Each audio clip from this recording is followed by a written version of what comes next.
በቀለም ኢትዮጵያ የመምህራን ስልጠና የተሰጠ የመማር ማስተማር ስኪል ወይም ፔዳጎጂካል ስኪሉን ተመረናል ማለት ነው። መጀመሪያ ላይ እንደገባ የመጀመሪያው ፕሪ ቴስት የሚባለውን ወሰድ ፖስት ቴስት ተፈትነናል። ሁለቱን አነጻጽረው ምን ያህል እውቀት እንዳመጣን እነሱም ገምግመውበታል።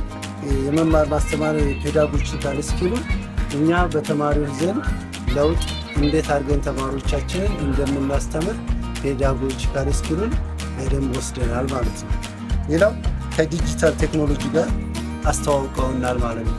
ዲጂታል ቴክኖሎጂ በ21ኛው ክፍለ ዘመን መጠቀም ያለብን ዲጂታል ቴክኖሎጂ ምን አይነት ነው የሚለውንም ይህንንም በዛው አይተናል። ሶስተኛው እንደገና ሁሉንም አካቶ የማስተማር ስነ ዘዴዎችን ወይም አካቶ የማስተማር ስልቶችን በተማሪዎቻችን ዘንድ እንዴት አድርገን እንደምናስተምር ግንዛቤ አግኝተናል ማለት ነው።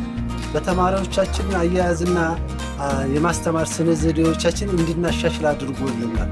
በአጠቃላይ ለተሰጠው መምህራን ሁሉም መምህራን በዛ ስኪል በመስራቱ ከቀለም ኢትዮጵያ መጥተው ሁለተኛ ሱፐርቪዥን በሚያደርጉበት ጊዜ በመምህሩ ተሻሽሎ አግኝተውታል ማለት ነው። በዚህ ስልጠና የተለያዩ ፔዳጎጂካል ስኪሎችን ጥሩ እንዳሻሽል አድርጎኛል ማለት ነው።